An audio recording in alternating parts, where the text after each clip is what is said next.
Olá, amigos e amigas do UOL, eu sou Leonardo Sakamoto, colunista aqui do UOL, e hoje no UOL Entrevista recebemos o ex-presidente Luiz Inácio Lula da Silva. Tudo bem, presidente? Tudo bem, Sakamoto, tudo bem, é um prazer falar com você, um prazer falar com os seguidores do UOL. Estou, como sempre, à tua inteira disposição, te dizendo mais uma vez que não tem tema proibido, não tem pergunta proibida. Pergunte o que tiver vontade de perguntar, eu responderei o que eu souber. O que eu não souber, eu vou pedir ajuda para os universitários e eles me ajudam a responder aqui. Antes de mais nada, presidente, a gente queria saber o que é esse curativo no nariz. Tá tudo bem? Isso aqui foi uma espinha e eu tentei tirar ela e não fui caprichoso. Então, aqui eu coloquei um band-aid para ver se, sob a orientação do Stucker, coloquei um band-aid para parecer mais bonito na imagem do UOL. Antes da gente começar a conversa, até para poder localizar quem está assistindo a gente, o senhor está em casa, né?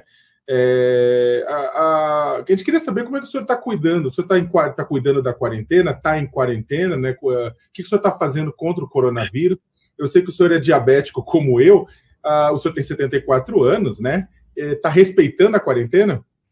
Olha, primeiro, eu sou pré-diabético, ou seja, eu tenho uma tendência, mas a minha glicemia, eu controlo ela todo dia. Às vezes ela está 98, às vezes ela está 100, às vezes ela está 102, às vezes ela... Quando ela está exageradamente alta, ela está 110, 112. Então, eu não me considero um cara totalmente diabético ainda. Ou seja, eu me cuido para não ficar diabético. Eu, de vez em quando, exagero comendo uns docinhos, eu gosto de chocolate, eu gosto de sorvete, mas eu tento me controlar. Olha, eu estou, por incrível que pareça, Léo, eu estou muito ansioso para acabar com a quarentena e poder sair na rua e fazer as coisas que eu sempre fiz. Ou seja, eu estou dentro de casa, eu tenho lido, sabe, bastante, eu tenho feito muita live com companheiro, tenho feito muita reunião, eu tenho participado de reuniões da executiva do PT, de reuniões da executiva da CUT, de reuniões com dirigentes sindicais, de reuniões com personalidades, ou seja, mais do que eu sempre fiz, né? E isso tem ocupado o meu tempo, e tenho lido um pouco, e tenho conversado, não saio de casa, porque eu tenho que me cuidar por causa da minha idade e porque também eu não quero ser transmissor, sabe, de um vírus para outras pessoas. Então, tomo todo cuidado, mas eu fico esperando que logo, logo a gente possa voltar a uma certa normalidade e a humanidade possa viver mais tranquila, sem o susto que estamos vivendo hoje. Presidente, a gente vai voltar a falar da questão da pandemia, das políticas de combate ao coronavírus, do comportamento do governo com relação a isso um pouco mais para frente, mas não tem como a gente não começar a nossa conversa com os fatos mais quentes, né? Nesta quarta-feira, o ministro Alexandre de Moraes, do Supremo Tribunal Federal, ele suspendeu a nomeação de Alexandre Ramagem, né, para o cargo de delegado-geral da Polícia Federal. Ramagem, ele é amigo de filhos do presidente da República, Jair Bolsonaro. O que o senhor achou dessa decisão? Olha, deixa eu te dizer uma coisa. Eu trabalhei muito com a Polícia Federal.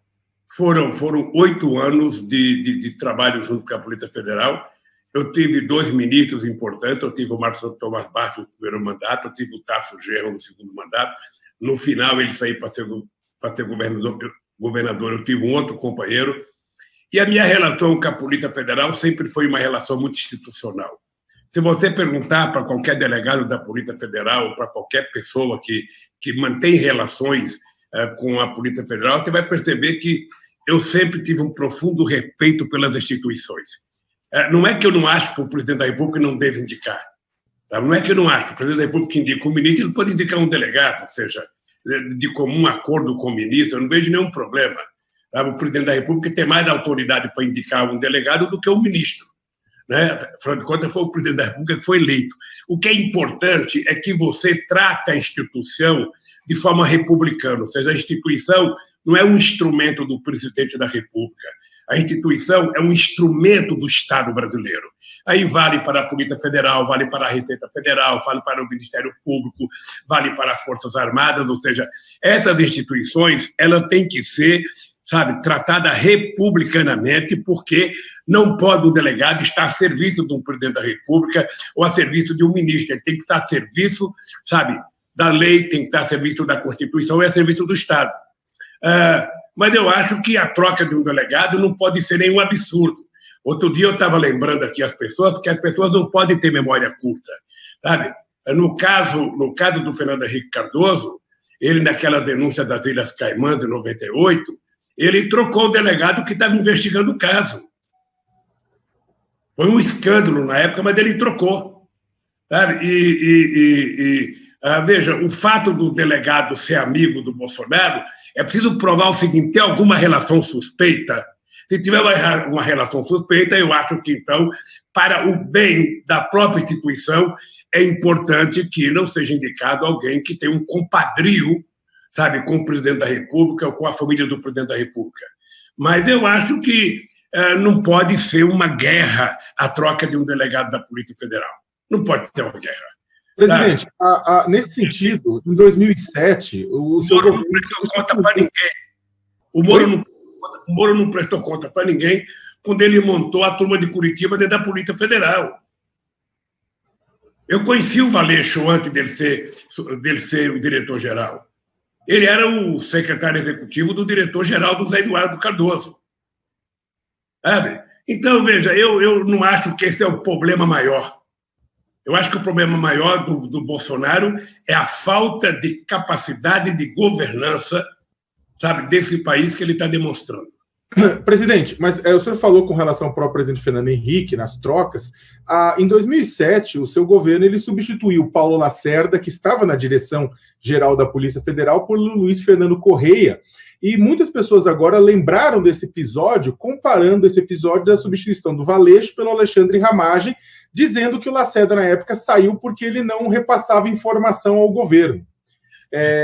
O senhor compara os dois episódios, não? Não é possível comparar os dois episódios. O ministro da Justiça, na época, era o Márcio Tomás Bastos, sabe?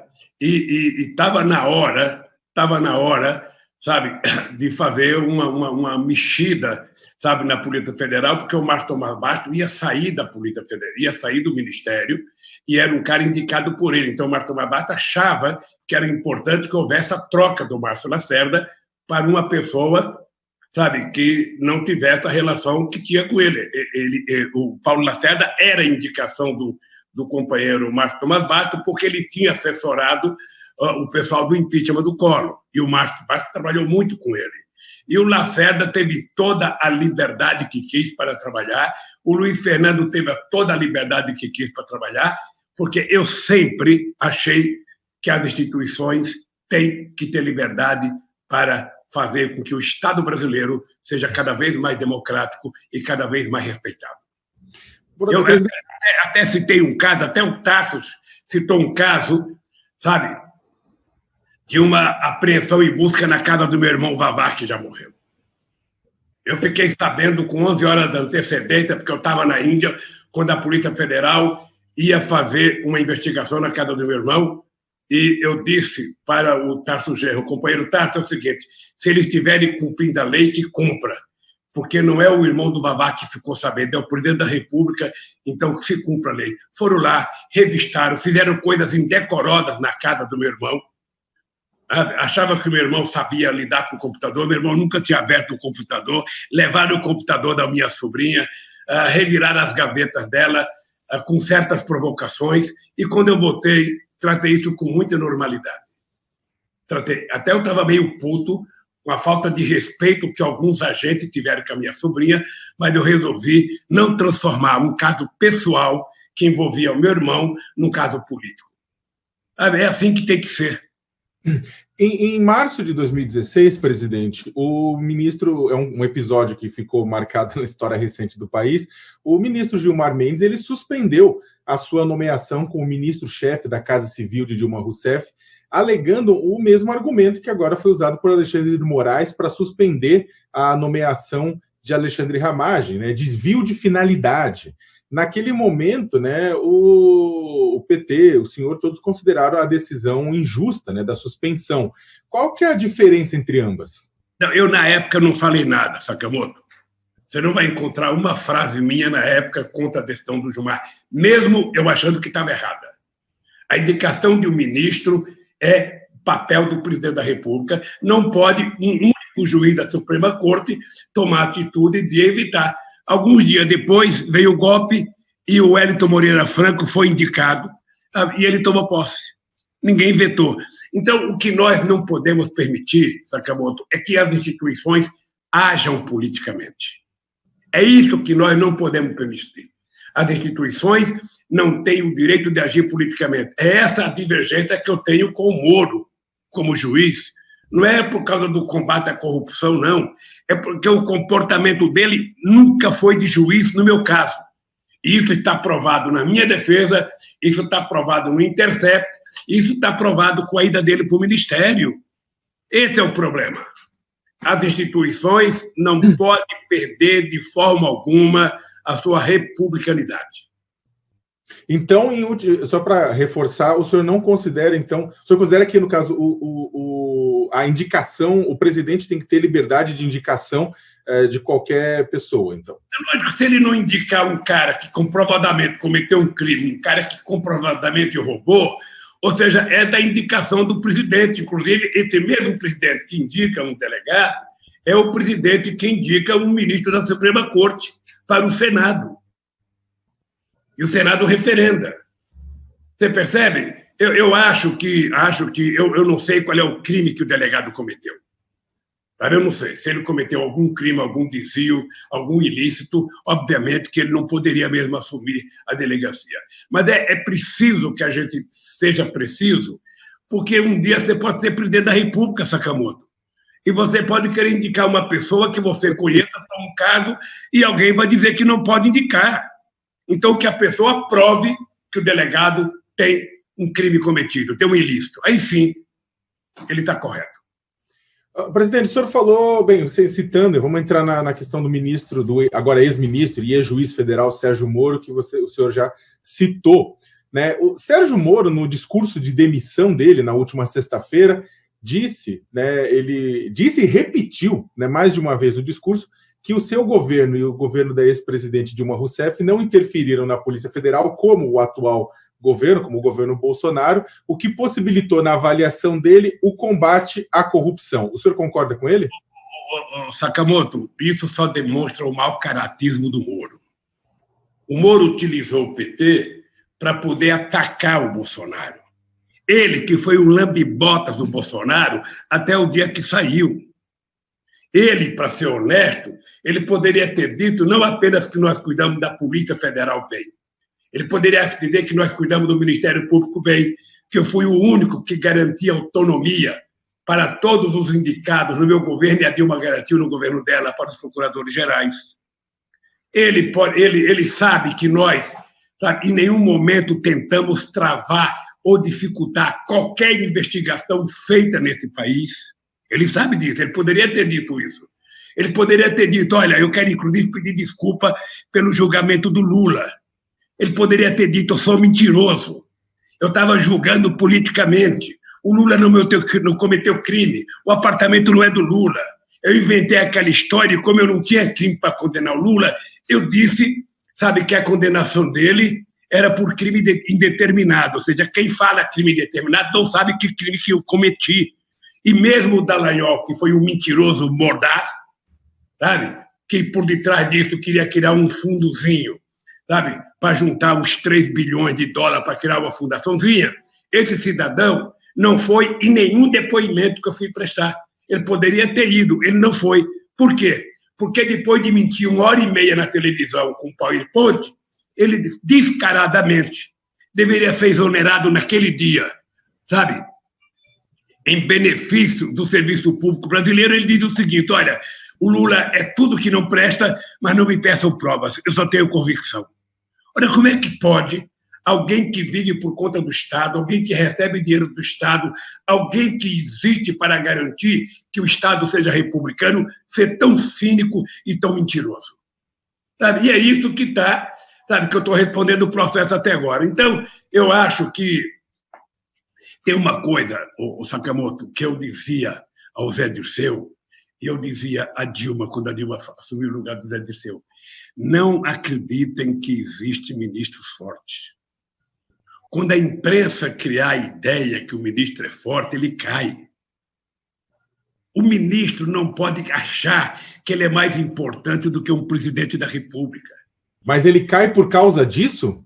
O Moro, deixa eu lhe falar, o Moro já estava para cair antes. O Moro é uma cria, é uma criatura inventada pela Globo.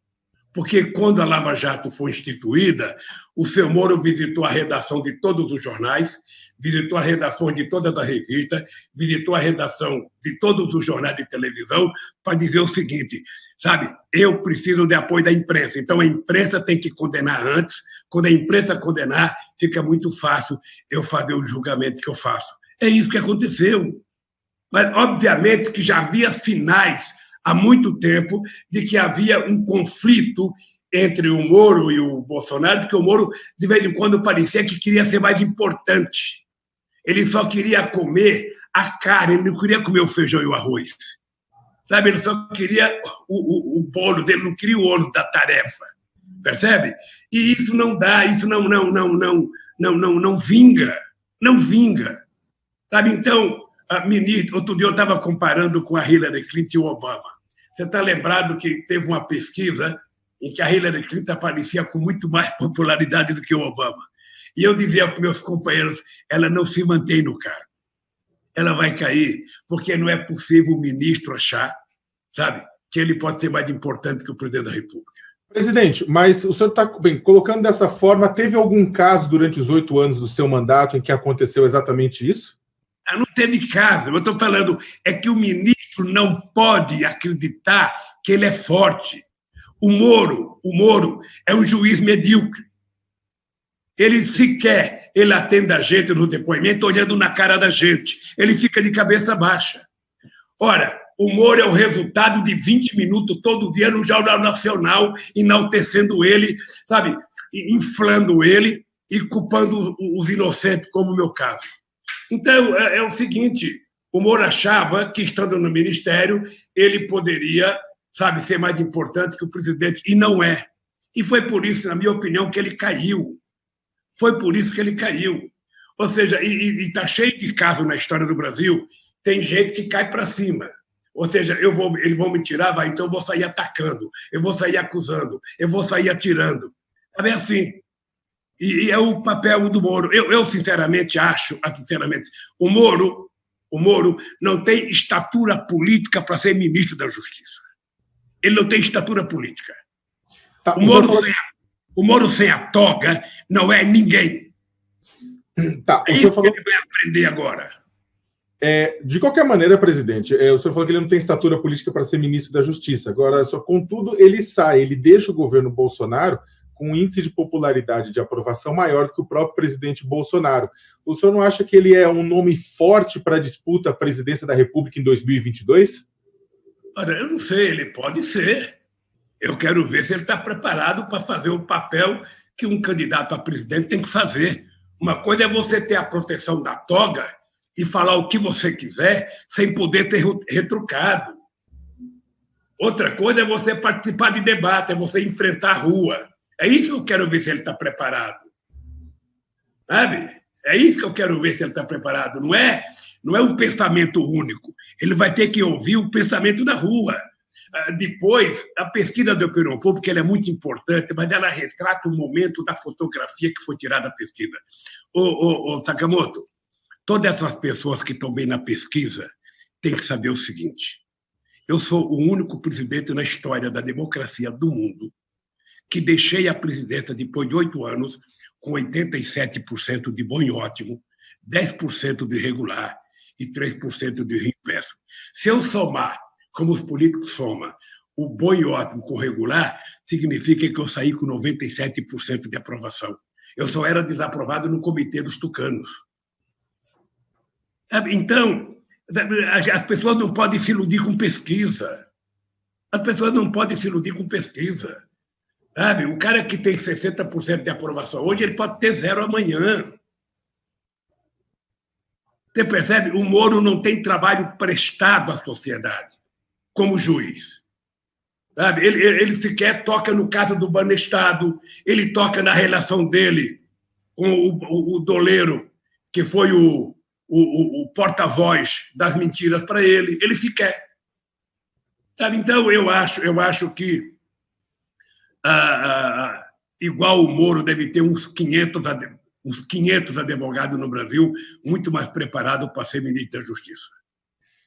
Presidente, o senhor gostaria de enfrentar Sérgio Moro num suposto segundo turno presidencial em 2022?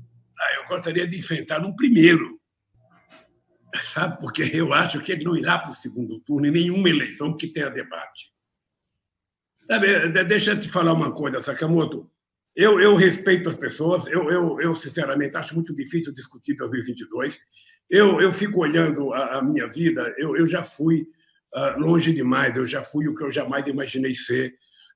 Eu acho que, quando chegar 2022, eu espero que os partidos tenham outros candidatos, que o PT tenha candidato, que o PCdoB tenha candidato, que o PDT tenha candidato, que o PSB tenha candidato, sabe? Porque, assim, com bastante candidato é que a gente vai construir a democracia. Aí tem o primeiro turno, quem for para o segundo turno disputa as eleições, ganha e governa o país.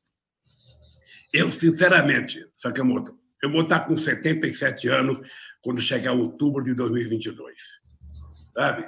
E eu acho que, se eu tiver juízo, sabe, eu tenho que ajudar com que o PT tenha outro candidato e que eu seja um bom cabo eleitoral. É para isso que eu trabalho, é isso que eu quero fazer. Quero ajudar a eleger alguém que tenha compromisso com o povo, os trabalhadores do país. O senhor colocou isso no condicional, o senhor falou se o senhor tiver juízo, né? O senhor não chegou a presidente da República tendo juízo todos os momentos, então o senhor abre a possibilidade de ser candidato novamente? Mas eu tinha 50 anos, hoje eu tenho 77. E o Brizola dizia assim para mim: ô Lula, você vai perceber que quando você chegar aos 75 anos, cada ano vale 5. As coisas vão pesando. Outro dia eu viajei, quando eu fui no enterro do Mandela, eu fui com o Fernando Henrique Cardoso, com o Sarney, com o Collor, e o Fernando Henrique Cardoso falava: olha, na idade que eu estou, até para ler um livro, de vez em quando cansa. Então, veja, para que eu fosse candidato em 2022, eu teria que estar 100% de saúde, teria que estar com a energia que eu tenho agora, com disposição de andar, de ficar 20 horas acordado, de poder andar, de poder fazer 10 discursos por dia, de poder visitar o país, porque eu não posso ser candidato e depois ficar um velhinho, sabe, arrastando o pé dentro do palácio. Isso não é bom para o Brasil. Você percebe? Eu já dei a minha cota. Eu já dei a minha cota de contribuição para o país, acho que já prestei serviço para o país e vamos ver o que vai acontecer em 2022. Espero que o Brasil e que o PT não precise de mim. Então, falando ainda insistir em 2022, para a gente já vamos sair do assunto, para não ficar patinando no mesmo tema, mas essa cisão, na verdade, entre o ministro, agora ex-ministro Sérgio Moro e o presidente da República, é uma separação de dois grupos, né? Você tem os grupos lavajatistas, você tem os grupos bolsonaristas, né? São dois grandes grupos grupos de seguidores de políticos, de forças na sociedade. Num segundo turno, entre Bolsonaro e Moro, o senhor votaria em um dos dois? Não existe essa hipótese. Não existe essa hipótese. E não existe grupo lavajatista. Não existe esse grupo. Esse grupo não existe. Você vai ver, com o passar do tempo, sabe, que as coisas vão ao normal e ministro é ministro. Ministro é ministro. Ministro é tão fácil que qualquer presidente troca quantos ministros quiser toda hora. E não tem problema. Eu nunca vi a República falir por causa da troca de ministro. Eu vou te contar uma coisa para você. O Moro, se não tivesse o apoio que ele tem da Globo, o Moro seria um advogado medíocre nesse país. Essa é a verdade nua e crua. O presidente, o Supremo deve julgar em breve se o juiz Sérgio Moro foi parcial no processo envolvendo o triplex do Guarujá, que condenou o senhor e levou a ficar 15, 80 dias preso na carceragem da Polícia Federal em Curitiba.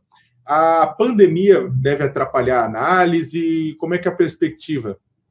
Olha, eu não sou advogado, mas eu fui informado agora há pouco pelo meu advogado que o juiz Fischer, do STJ, como o Fachin não permitiu a votação online, ou seja, a votação eletrônica. Ou seja, eu ouvi dizer que ele convocou para o dia 5 uma votação online.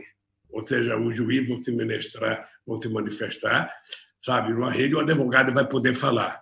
Mas tem muito recurso para fazer ainda, porque eu sabe o que eu fico feliz, Sakamoto? Que você é novo. Você é muito novo e você vai viver para ver que essa história do triplex foi, sabe, uma mentira grosseira, canalha, sabe? E você vai falar para os teus netos, falar, Beto, olha, eu participei desse processo e vi o quanto Lula foi vítima dessa mentira que resultou na eleição do Bolsonaro. É isso. Eu estou muito tranquilo, pode ter certeza que eu sou um homem muito tranquilo. Eu digo todo dia o seguinte, eu duvido que o Moro tenha a consciência tranquila como eu tenho. Eu duvido que o Dallagnol tenha 10% da consciência tranquila que eu tenho. Esses moleques que não fosse o apoio de uma parte da imprensa brasileira, que os protegeu, que criminalizou muita gente antes de ter prova, esses caras não seriam nada. E é por isso que, da mesma forma que eu falei para você que eu quero instituições republicanas, você vai pegar discurso meu na posse de procuradores gerais da República, em que eu digo o seguinte, o Ministério Público é uma instituição tão forte que vocês têm muita responsabilidade de não tornar criminoso o inocente. Então, não precisa falar para a imprensa, faça a investigação. Quando tiver investigação e tiver prova, condene. O que você não pode é condenar pela imprensa, depois de 10 anos a pessoa não cometeu o crime, e aí como é que fica a vida da pessoa? Presidente, nesse sentido, o senhor acha que o presidente Jair Bolsonaro tem sido injustamente atacado pela imprensa? Olha, o Bolsonaro provoca os ataques, o Bolsonaro vive de atacar. O Bolsonaro é um ser humano que parece que é uma espécie única no planeta Terra. Ele só gosta de fazer as coisas erradas. Ele não gosta de gostar. Esse é o dado concreto. Então, ele gosta de arrumar inimigo todo dia, ele gosta de provocar todo dia. Outro dia eu falei, tem crítica que ele faz da imprensa que é correta, que é a crítica que eu faço, que é a crítica que fazia o Brizola, que é a crítica que fazia o Fernando Henrique Cardoso quando era governo, que é a crítica que faz todo mundo que não é ouvido quando é atacado. Agora, veja, ele menospreza a imprensa a ponto de não gostar de dar entrevista. Ele tem os compadres dele no meio de comunicação, então ele fala com o Datena, ele fala com a Record, ele fala com o compadre não sei de onde. Ele não tem coragem de sentar na frente de uma imprensa, 10, 12, 15 jornalistas, livremente e se colocar à disposição para pergunta. Ele não tem coragem. É até patética. Agora, as entrevistas que é dada pelo governo federal é aquela batota de gente, um olhando para o outro, ninguém tem certeza do que vai falar, ninguém tem certeza se não vai ser retrucado na mesa. Ou seja, então o tratamento dele com a imprensa é incivilizado, porque ele é incivilizado e porque ele gosta de ser incivilizado. É isso. Então, ele não gosta das coisas normais. Ele não gosta das coisas normais. Veja, ao ser perguntado, sabe, se ele se incomodava com a quantidade de mortes, ele disse, e daí? O que eu tenho com isso? Ele deveria, no mínimo, ter tido vergonha e sensibilidade e ter um gesto de solidariedade com os familiares das pessoas que morreram, com as pessoas que estão internadas. Ninguém está pedindo para ele salvar, sabe? O Messias dele vale só para ele. O que a gente está pedindo é para ele agir como presidente da República e governar para 210 milhões de habitantes e fazer o que tem que fazer. Ele tem que ser o maestro da coordenação de evitar o crescimento da pandemia. Ninguém está dizendo que ele vai evitar a pandemia, mas ele pode fazer como foi feito pelo Alberto Fernandes na Argentina, evitar que ela evolua com a rapidez que ela está evoluindo, porque vai estourar a capacidade hospitalar do país. É isso que ele tem que fazer. Ele tem que juntar os governadores, os prefeitos e conversar. Ele quer que as pessoas voltem ao trabalho. Que garantia você vai dar para as pessoas que têm que trabalhar? O cidadão que sai de casa porque trabalha num trabalho essencial. É segurança, é saúde, trabalha com comida, trabalha com remédio, trabalha de motorista, trabalha no metrô. Ou seja, que segurança? Esse cidadão vai ter um atestado do seu empresário. Olha, eu vou dar um atestado aqui para você, que você vai andar no ônibus que vai ser higienizado, você vai chegar na fábrica, o seu local vai estar higienizado, você vai ter gel, você vai ter máscara. Sabe? Quem é que dá essa garantia para a sociedade, Sakamoto? Só pode ser o Estado. E por que o Estado? Porque, como o país não tem tantos recursos, e somente o governo federal pode fazer isso, o governo não pode ficar brigando com governadores, não pode ficar brigando com prefeito. O governo precisa ser o maestro dos entes federados. É isso que tem que acontecer. Ele não cuida da pandemia, ele não cuida da economia, ele não cuida do emprego, ele não cuida do trabalho. Sabe? Que governo é esse? Bem, o senhor citou a frase que ficou... foi uma frase polêmica do presidente da República, né? Para quem não conhece, só para retomar, para quem não ouviu, o presidente se questionado a respeito do recorde de mortes que o Brasil passou à China, com mais de 5 mil mortes pelo coronavírus. O presidente falou, e daí, lamento, quer que eu faça o quê? Eu sou o Messias, mas não faço milagre. Em resposta, quando o senhor foi instado a comentar essa declaração, e o senhor disse, olha, nós não temos outros jeitos senão tentar discutir a própria mudança do governo. Significa que, com base em tudo isso que o senhor falou, defende agora o impeachment como saída? Veja, não é só por causa disso. Veja, o que eu não quis, na verdade, fazer uma briga com o Bolsonaro é por conta da tirada do Moro. Se eu, como ex-presidente da República, ficar interferindo porque um presidente trocou de ministro, o presidente troca de ministro quando quiser. É ele que tem a responsabilidade de colocar, ele tem a responsabilidade de tirar. O meu problema com o Moro é que o Moro não está cuidando da pandemia. Moro ou Bolsonaro? Bolsonaro. Ele não cuida da pandemia, ele não cuida da economia, ele não cuida da política de relações exteriores. O Sakamoto, o Brasil nunca foi tão avacalhado no exterior como está sendo agora. O Brasil tinha virado protagonista internacional. O Bush não criou o G20 sem consultar o Brasil. O grupo de amigos da Venezuela não assinava documento se o Colin Powell não ligasse para o Celso Amorim para a gente estar de acordo. O Brasil tinha virado importante. Esse cara e o seu ministro transformaram o Brasil num paira internacional. Então, o homem que não cuida da economia, não cuida da pandemia, não cuida de salário, não cuida de emprego, não cuida do desenvolvimento, sabe? Então, esse cidadão, sabe, ou está lembrado da briga contra a formiga saúva, ou a gente acaba com a saúva, ela acaba com o Brasil, ou a gente encontra um jeito de pegar os crimes de responsabilidade que o Bolsonaro já cometeu e tira-se ele, ou ele vai acabar com esse país do jeito que vai. Eu vi uma entrevista do Guedes ontem falando sobre economia. Eu não sei qual é a escola que o Guedes estudou, eu não sei qual é a experiência do Guedes. Mas veja, quando você fala que a economia precisa crescer e tem que crescer com o dinheiro do setor privado, você tem que dizer: o setor privado só investe dinheiro onde tem demanda. E o Brasil não tem demanda, não tem, portanto, dinheiro privado. O Estado tem que ter capacidade de investir.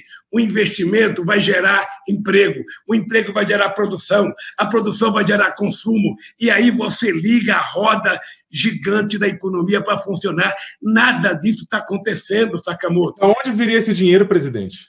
Hein? Mas da onde viria esse dinheiro para o Estado investir? Deixa eu lhe falar uma coisa para você. O Estado, vamos lembrar que quando começou a crise do Lehman Brothers, antes da crise do subprime em 2008, vamos lembrar que a dívida americana era por volta de 70 e pouco por cento do PIB. Para enfrentar a crise do Lehman Brothers, os americanos aumentaram a sua dívida para 107% do PIB. O Estado tem condições de aumentar. Veja, quando eu digo que o Estado pode produzir dinheiro novo, quando eu digo, é porque o Estado ele pode aumentar a sua base monetária para resolver o problema de uma guerra, de um vírus que a gente não conhece. Imprimir dinheiro, então?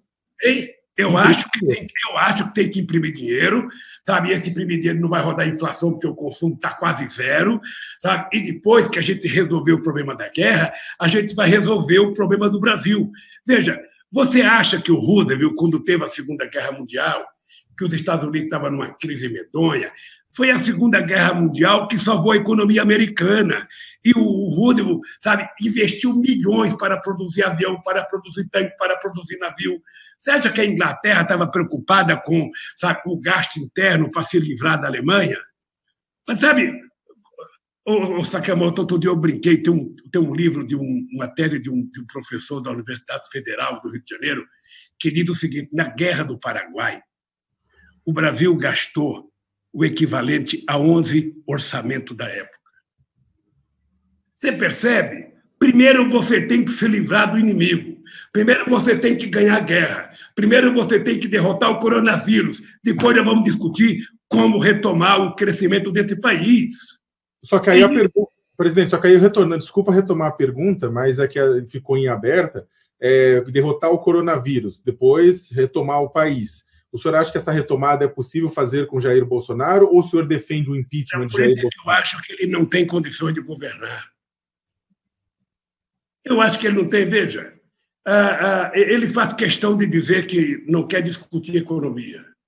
O presidente não tem que ser economista, mas ele tem que conhecer os valores da economia. Ele tem que saber o que ele quer, ele tem que saber o que é prioridade. Vamos pegar até esses benefícios que foram aprovados, ô Sakamoto. A sociedade tem que saber. Ele queria dar R$200. Está lembrado? O PT queria dar um salário mínimo. Foi para o Congresso aprovou e ia aprovar 500. Ele, então, autorizou dar 600. Mesmo esses R$600, você viu a quantidade de gente na fila, Sakamoto. Você viu a quantidade de gente de madrugada. Era preciso cuidar, humanizar essas coisas, não humilhar as pessoas. Era preciso cuidar. O governo não está fazendo favor. Sabe? Quem faz favor ao país é esse povo, que é um povo pacífico, que é um povo tranquilo, que é um povo de muita crença. Sabe? Então, é preciso tratar essa gente com muito carinho. Então, veja, se o Brasil não tem dinheiro, o Brasil apenas aumenta a sua base monetária. É melhor você aumentar a base monetária do que você ficar gastando, como já gastaram, 50 bilhões de dólares das reservas internacionais. Sakamoto, gastar reservas internacionais é a única garantia que esse país tem para continuar funcionando. Porque o governo não tem nenhuma credibilidade, o Ministério da Relações Exteriores não tem nenhuma credibilidade, o Guedes não tem nenhuma credibilidade. A única boa experiência do Guedes é a relação dele com o Pinochet. Sabe? Isso não serve de currículo para nós aqui no Brasil.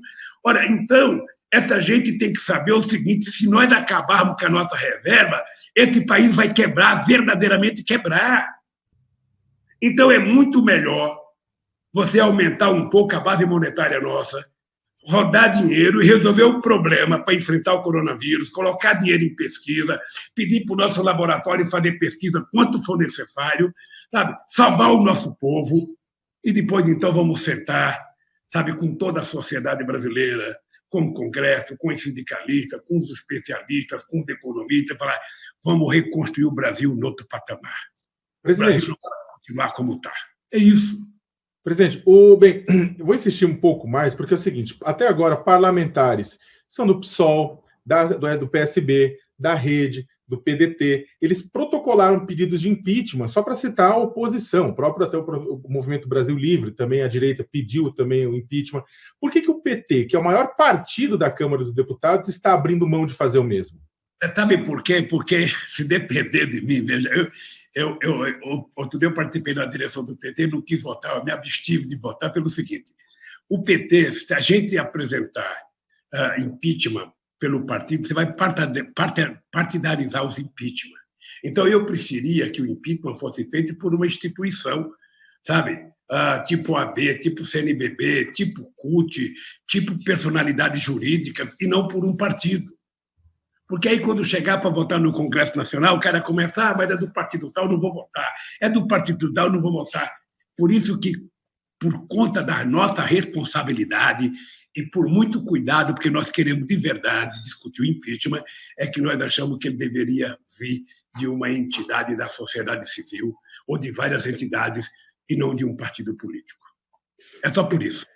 Então, nesse sentido, o senhor responde dessa forma. Como é que o senhor responde? Fazendo uma conexão, porque junto com essa crítica aparece outra de que o PT, uma parte do PT, estaria apagado diante do debate, né, a respeito do futuro político do Bolsonaro.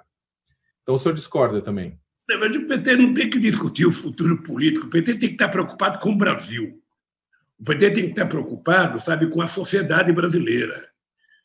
O Bolsonaro é um desvio, sabe, da história brasileira. Eu acho que nem o Bolsonaro nunca acreditou que ele pudesse ser presidente da República. Esses dias eu disse uma coisa dizendo o seguinte: olha, não foi o Bolsonaro que criou o Moro, foi o Moro que criou o Bolsonaro e a Globo criou os dois. Você está lembrado, Sakamoto, que eu dizia há muito tempo, toda vez, em qualquer país do mundo, que você nega a política, o que surge depois da política é bem pior. Foi assim na Itália. É assim, sabe? Foi assim, mesmo na Rússia foi assim. Então, o Trump é a negação da política. O primeiro-ministro inglês é a negação da política. Você não encontra solução fora da política. A política é a única possibilidade, democraticamente, mesmo na diversidade, você encontrar, sabe, rumos para o teu país, decisões coletivas para o teu país. Então, eu acho que o Bolsonaro e qualquer outro presidente que cometer crime de responsabilidade, sabe, tem que ter um critério de julgamento justo e não uma mentira safada como a que fizeram contra Dilma. Não uma mentira canalha como a que fizeram contra mim na questão da Lava Jato. Sabe? Então, é apenas isso. Então, nós temos que nos preocupar com o Brasil, nós temos que nos preocupar com o crescimento, com o desenvolvimento, com o consumo do nosso povo, com o emprego do nosso povo, com o salário do nosso povo, nos preocupar com a nossa soberania e nos preocupar com o respeito internacional. Esse país não pode ser lambe-bota dos Estados Unidos. Esse país não pode ser lambe-bota com os Estados Unidos. Esse país, sabe, tem que ser um país soberano, tem que ser um país livre, tem que ser um país grande. Sabe? Seu cachorro está pedindo atenção aí, presidente, eu acho. Faltaram um cachorro aqui. Mas continuando, presidente, ele parou também. O presidente Bolsonaro, nesse meio Constituição Nacional, o presidente Bolsonaro ele tem se aproximado de líderes de partidos do chamado Centrão e tem oferecido cargos para que em seu governo em troca de apoio. Como é que o senhor avalia isso? Isso vai dar certo? Deixa eu te dizer uma coisa, Sakamoto. Eu, às vezes, acho engraçado a criação das siglas que a gente vai criando dentro do Congresso Nacional. Veja, o Congresso Nacional ele é o resultado da cabeça política do eleitor no dia que ele foi votar. Tá? No dia que você foi votar, você estava com a cabeça pensando em alguma coisa, você votou em alguém. Você percebe? Esses cidadãos viraram deputados. Então, durante 4 anos, eles compõem, maioria compõe minoria. E a maioria eleita é muito conservadora. Ela é pior ideologicamente que a outra. O nosso querido Ulisses Guimarães dizia assim: ô Lula, toda vez que os meios de comunicação e que a juventude fica dizendo que é preciso renovar, que é preciso renovar, que é preciso renovar, o que vem é pior. E nós nunca tivemos um Congresso ideologicamente tão grosso como esse. A quantidade de militares, a quantidade de delegados, a quantidade de... Sabe? É uma coisa nefasta à democracia. Esse é o dado concreto. Então, o Bolsonaro, não se trata de conversar com o Centrão, seja o Bolsonaro, seja o Lula, seja o Sakamoto, seja o Guilherme Boulos. Se você ganhar as eleições e você precisar aprovar alguma coisa, você tem que conversar com quem está lá. Você não vai conversar com quem é suplente. Você vai conversar com quem está eleito. É ele que vota. Goste ou não, é assim. Mas uma coisa é conversar, a outra coisa é oferecer cargos. Veja, deixa eu lhe falar uma coisa para você, querido. Deixa eu falar uma coisa para você. Eu peço a Deus que um dia você seja presidente da República. Não faça isso comigo. Você vai perceber, sabe, mesmo você oferecer carga a um partido político, faz parte da democracia. Olha, quem é que inventou essa bobagem, essa cretinice de que o ministro tem que ser técnico? O ministro tem que ser competente. Se ser técnico resolvesse o problema da política pública no mundo, você não precisaria de político, você iria para Harvard, ou iria para a USP, aqui para a Universidade Federal do ABC, pegava os melhores técnicos e colocava no governo. As decisões são eminentemente políticas. Os técnicos servem para assessorar o bom político. É por isso que ele é técnico. Ele tem conhecimento específico sobre muitas coisas. Mas ele não é o político para tomar decisão. E política é uma coisa muito importante. Sabe por quê? Política é que não tem curso de formar político na universidade. Não tem curso. Ninguém forma um deputado federal, ninguém forma um presidente da República, porque você tem que tomar decisões, e as decisões elas não estão escritas. Sabe? É intuitivo, é o acúmulo de conhecimento que você tem, é a quantidade de opções que você tem que fazer para decidir as coisas. Então, inventou essa bobagem. O Bolsonaro, como não tem técnico, sabe, você pode ver a quantidade de militar que ele chama. Por que ele chama militar? É porque é quem ele conhece. A festa que ele frequentava era no clube militar, o futebol que ele jogava era no clube militar, a brincadeira que ele fazia era com os milicianos do Rio de Janeiro. Então, ele vai chamando essa gente para dentro do governo. Eu não estou dizendo que não seja bom, pode ter gente que dá muita competência. Sabe? Eu não estou dizendo que não tem competência, mas é preciso que tenha consciência política para poder ser ministro, para tomar decisão, para saber para que lado você vai levar o país. Presidente, mas ao senhor defender, eu entendo que o senhor está defendendo a política, né, e a composição política no sentido de garantir governabilidade. Mas exatamente isso não foi o que causou os maiores problemas junto ao seu governo, essa questão da governabilidade com relação ao Centrão? Não foi. Sakamoto, deixa eu contar, esse é o erro do Brasil. Como é que você acha que está montado o governo de São Paulo? Como é que você acha que está montado o governo da Bahia? Como é que você acha que está montado o governo de Pernambuco? Como é que você acha que está montado o governo de qualquer país do Angela Merkel? O Macron? Como é que você acha que é montado o governo? O Conte na Itália? Sabe? O PSOE na Espanha? Como é que você acha que é montado o governo? O governo é montado com as forças políticas que ganharam as eleições. Toda vez que você vai convidar um partido que você fala, olha, você vai participar do meu governo, você oferece um ministério para ele, você um cargo qualquer, e você fala o seguinte, olha, o cara tem que ter currículo, esse currículo é apresentado, ele vai para o gabinete da Casa Civil, o gabinete da Casa Civil analisa, vê se o cara tem um currículo bom, se o cara não tem prontuário policial, aí o presidente toma a decisão de indicar ou não. O fato de você indicar o cara, sabe, significa que você não precisa estar fazendo um curral. Aquele cara, ele tem que ter dignidade, tem que ter caráter, aquele cara tem que ser ético, e ele tem que ter espírito público. É isso. Mas as pessoas estão lá. Sabe, não adianta o Bolsonaro querer conversar com o tenente que era subordinado a ele, quando ele era tenente também, sei lá onde, em Campinas, ou seja, porque o cara é legal. Não, o cara é deputado. Se o cara não é deputado, o cara não vai votar. Então, esse cara não é levado em conta. Pense nisso.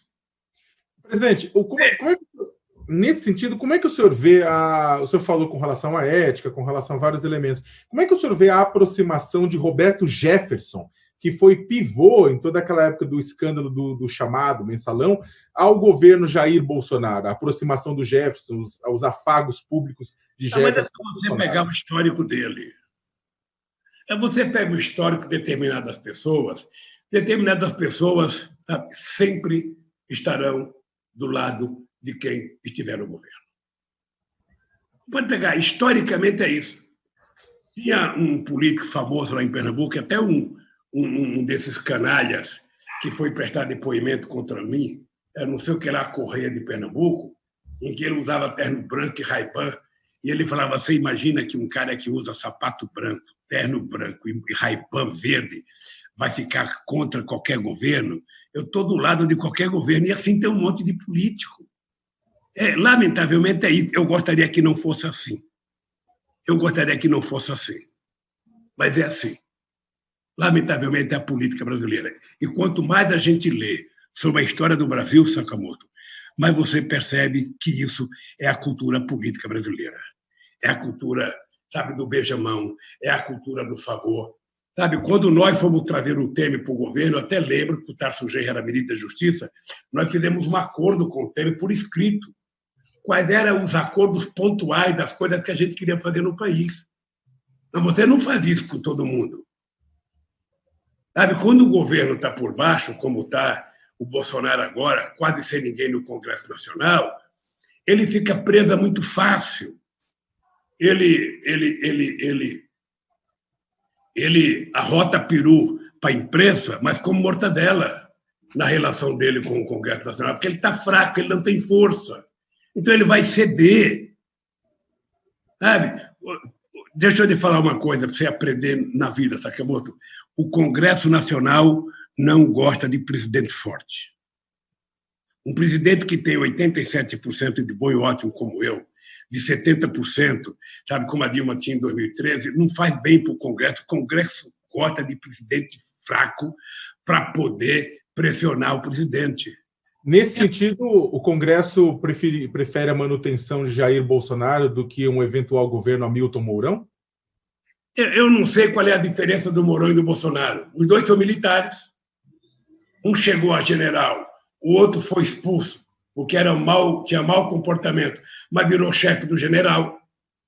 Sabe? Ele agora é o chefe supremo das Forças Armadas. Eu, sinceramente, não sei qual é a diferença. Eu não conheço pessoalmente. Até seria bom. Até seria bom se você fizesse um levantamento para ver quantas vezes o Bolsonaro votou contra mim no Congresso Nacional. Eu não conheço o comportamento, eu não posso julgar o Mourão. Eu sei que, ideologicamente, pelo que ele fala, ele é um cara de direita. Eu sei. Eu sei que ele é um cara conservador, sabe? Mas eu não posso dizer outra coisa dele porque não o conheço. Entendi. Presidente, a gente está começando a caminhar para o final da nossa conversa, tem mais algumas perguntas, né? Uma que ficou pendente até quando a gente estava começando a falar do coronavírus é o seguinte: uma das críticas mais recorrentes dos seus opositores, né, neste momento, é que os governos do PT deveriam ter construído mais hospitais e menos estádios de futebol para a Copa do Mundo.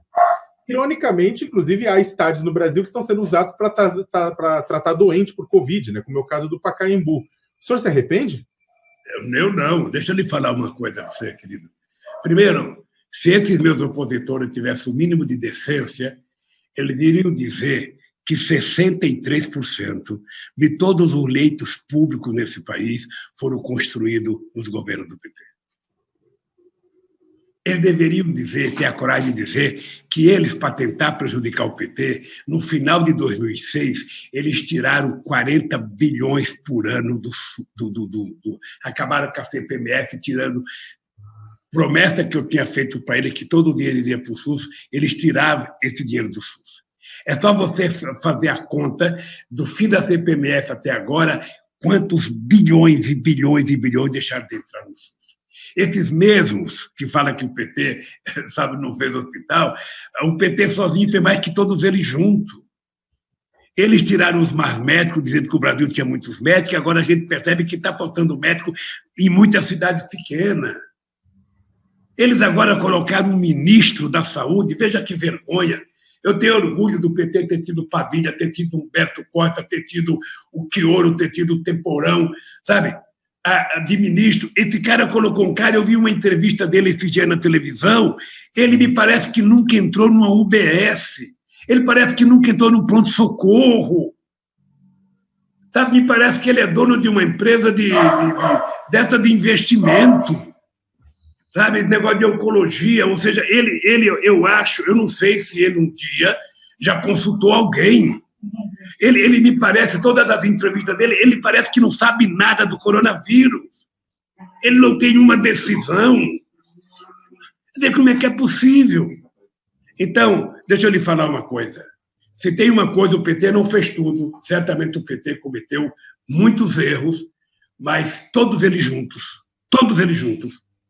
não fizeram o que o PT fez. Eu vou repetir: 63% de todos os leitos públicos desse país foram construídos nos governos do PT.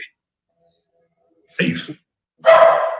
O senhor falou com relação ao ministro da Saúde atual, Nelson Teich, que foi colocado no lugar de Luiz Henrique Mandetta por Jair Bolsonaro, inclusive nesses processos que o senhor falou da troca. O senhor no começo da nossa conversa, defendeu o direito do presidente da República de trocar um ministro. E, nesse caso, houve a troca de Mandetta por Teich. Mandetta era uma pessoa que tinha uma posição diferente, digamos, antagônica de Jair Bolsonaro, porque ele defendia o isolamento social, né? E mesmo assim ele foi trocado porque o presidente simplesmente quis, porque o ministro estava ficando maior do que o presidente.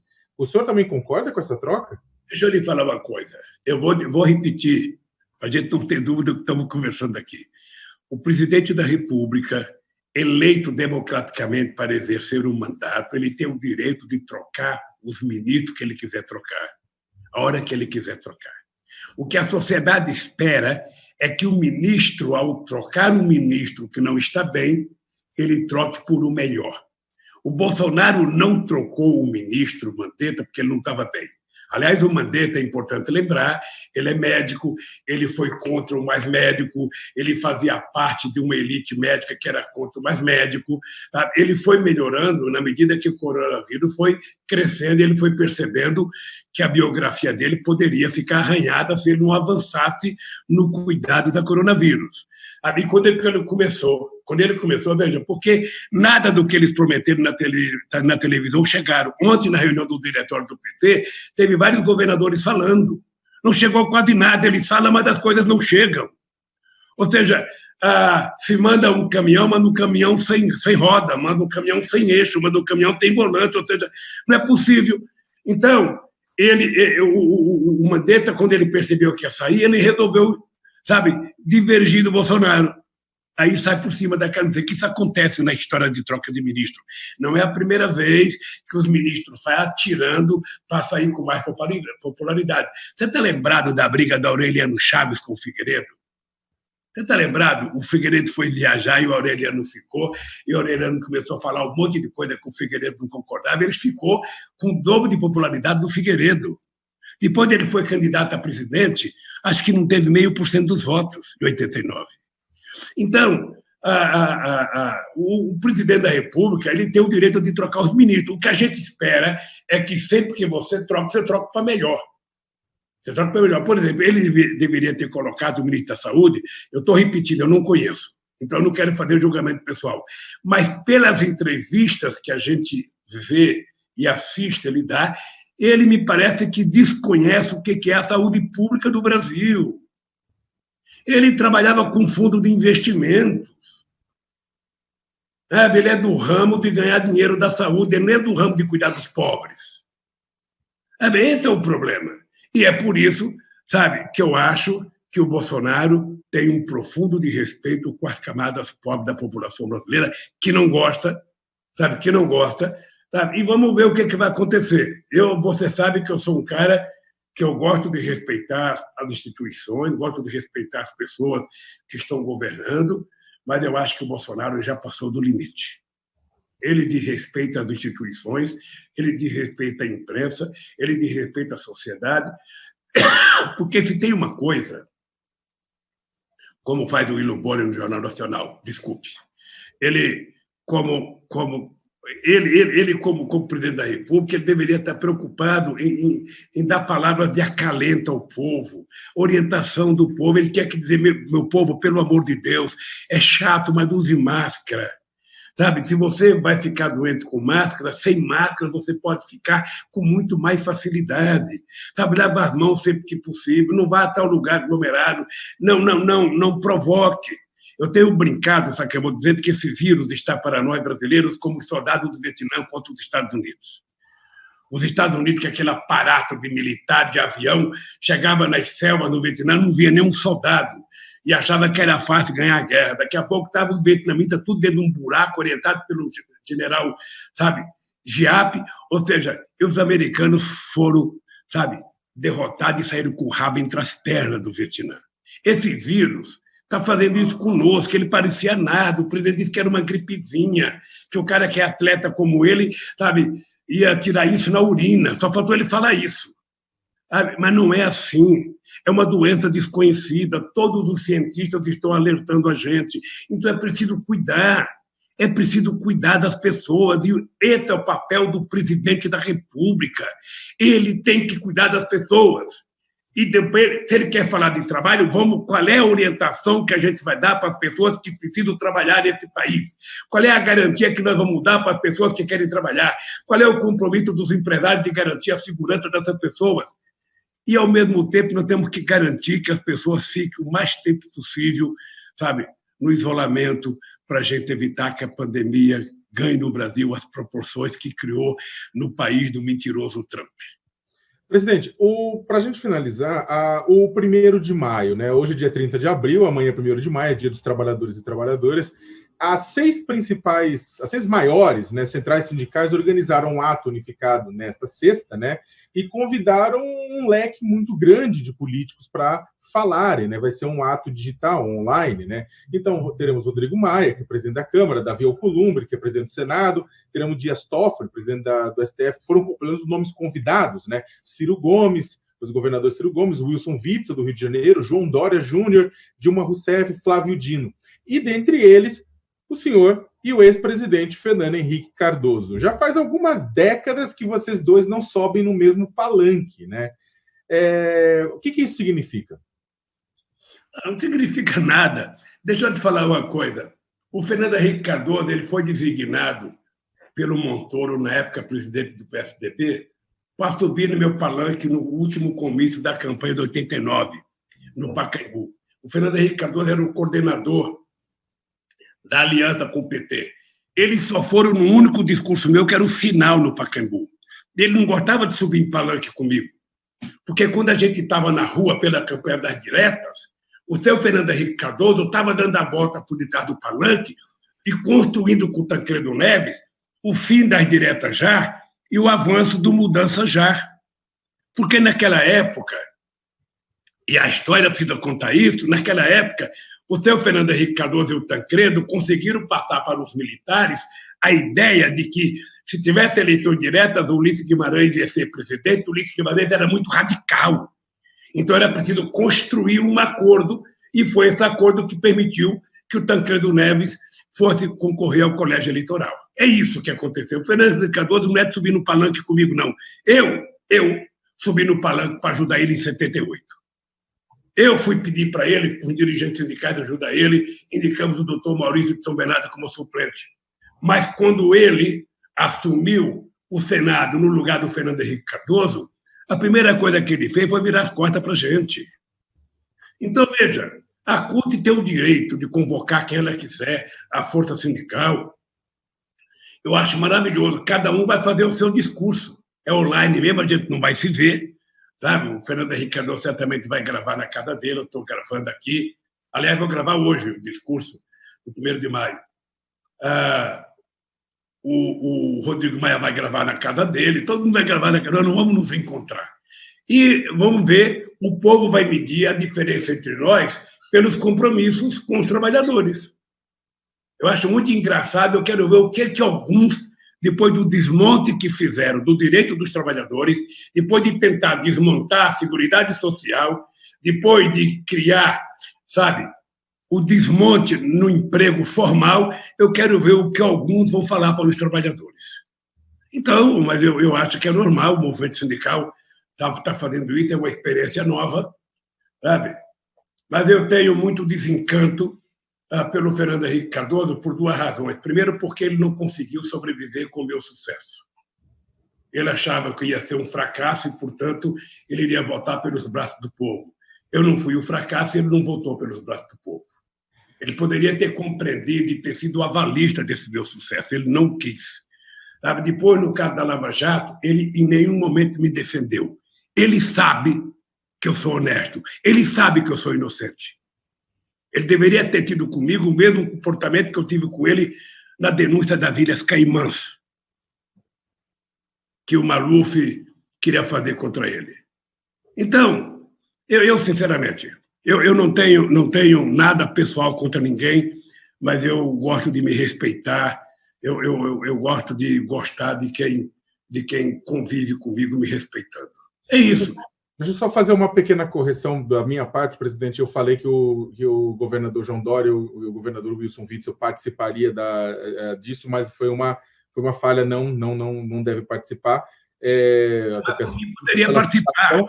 Não, até peço desculpas pela citação dos dois, aqui acho que eu peguei uma lista com o número equivocado. Agora, aproveitando e já falando do governador João Dória, como é que o senhor avalia como o governador João Dória, no estado de São Paulo, que é o estado onde o senhor mora, onde o senhor tem escritório político, como é que ele vem agindo diante da pandemia?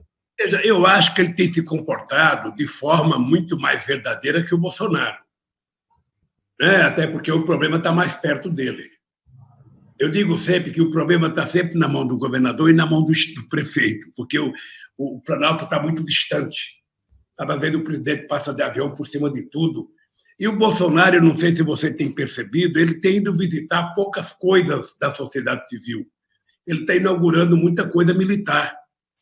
Ele vai militar, sabe, talvez por segurança, talvez porque é um público mais dele, talvez porque é um público que ele confia mais. Ou seja, mas eu acho que os governadores, todos os governadores, todos, sem distinção, têm tido um comportamento mais digno, mais respeitoso com o povo do que o Bolsonaro. O Bolsonaro tem sido desrespeitoso com o povo. E ele poderia até não gostar de um ou de outro governador, mas ele não pode jogar a culpa nos governadores, jogar a culpa nos prefeitos, jogar a culpa nos deputados, jogar a culpa no Papa, jogar a culpa, sabe? Ele tem responsabilidade enquanto presidente da República. Ele não pode governar para a sua torcida organizada. Ele tem que governar para a totalidade do povo. Ô Sakamoto, eu fui presidente durante 8 anos. Eu duvido que você encontre um governador de estado. E eu tinha como adversário o Alckmin e o Serra aqui em São Paulo. Eu tinha como adversário o AF em Minas Gerais. Eu tinha como adversário o governador do Paraná. Eu tinha como adversário o governador do Rio Grande do Sul. Eu duvido que você encontre um deles para dizer que um dia eu, como presidente da República, fiz um desaforo para eles ou desrespeitei eles. Duvido. Porque a minha relação não era pessoal, a minha relação era com o povo do cada estado. E eu tinha que defender as pessoas que eles elegeram e tinha que conviver harmonicamente. Esse é o papel do presidente da República. Ele é o maestro de uma orquestra, sabe, que tem 27 governadores, que tem milhares de violinos, que são os prefeitos, sabe? E que precisa funcionar corretamente para atender o seu público, que é 210 milhões de brasileiros. É isso que tem que fazer. É isso que tem que fazer. Então, eu lamento. Eu lamento que não seja assim, que ele não tenha esse comportamento. Eu lamento que ele não tenha respeito com as pessoas.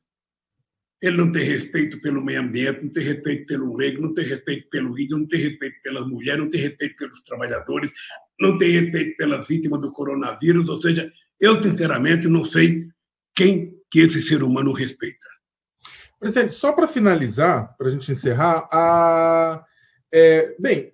o senhor reconheceu que os governadores estão agindo corretamente na crise, estão tentando atuar na crise, prefeitos, alguns deles de partidos que são historicamente adversários do Partido dos Trabalhadores.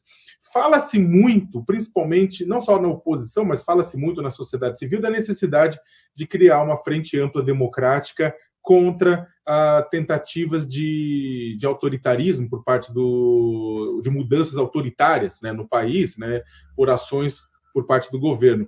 O senhor não acredita que essa frente ampla democrática, caso se organize mesmo, ela tenha que ter a participação de todos os partidos, inclusive subindo no mesmo palanque o senhor Fernando Henrique, o Dória, Witzel, Flávio Dino, entre outros?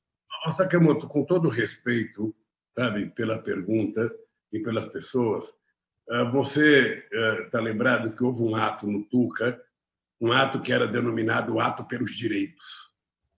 E o PT foi convidado, o Haddad foi convidado, a Gleisi foi convidada, sabe? E outras pessoas do PT foram convidadas, Fernando Henrique Cardoso ia não sei quem, e o Temer e tal. Eu fico sempre me perguntando o seguinte, eu liguei para a Gleisi e falei, Gleisi, eu acho que você deve ir no ato. É um ato por direito, você vai e leva a Dilma. E peço a palavra para dizer o seguinte, o primeiro item da discussão é o seguinte, vamos devolver os direitos da Dilma a votar a ser presidente da República desse país? Porque senão, Sakamoto, eu estou fazendo o papel de palhaço. Eu estou fazendo, o cara caça uma presidenta ilegalmente, o cara destrói os direitos dos trabalhadores, os caras ficam silenciosos quando percebem as sacanagens que o Moro e uma parte do judiciário fizeram, e depois é o seguinte, nós vamos restabelecer a boa convivência, não aconteceu nada, todo mundo vai para festa, todo mundo vai tomar champanhe. Eu, sinceramente, não sou melhor do que ninguém, mas eu não quero ser pior do que ninguém. Então, eu acho que é possível criar uma frente ampla para quê? Contra o quê? Contra o autoritarismo? Vamos criar. Qual é o discurso? Qual é o compromisso? Qual é o programa?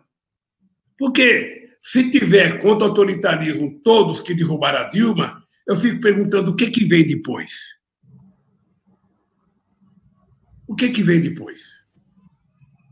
Então, eu fico sempre preocupado, porque eu fico vendo esses livros agora de história do Brasil, dos movimentos, sabe, da Revolução de 1817 em Pernambuco, da República, da Confederação do Equador, da Revolta dos Alfaiates, da Revolta dos Malês, sabe, da Balaiada, da Cabanagem lá no Pará.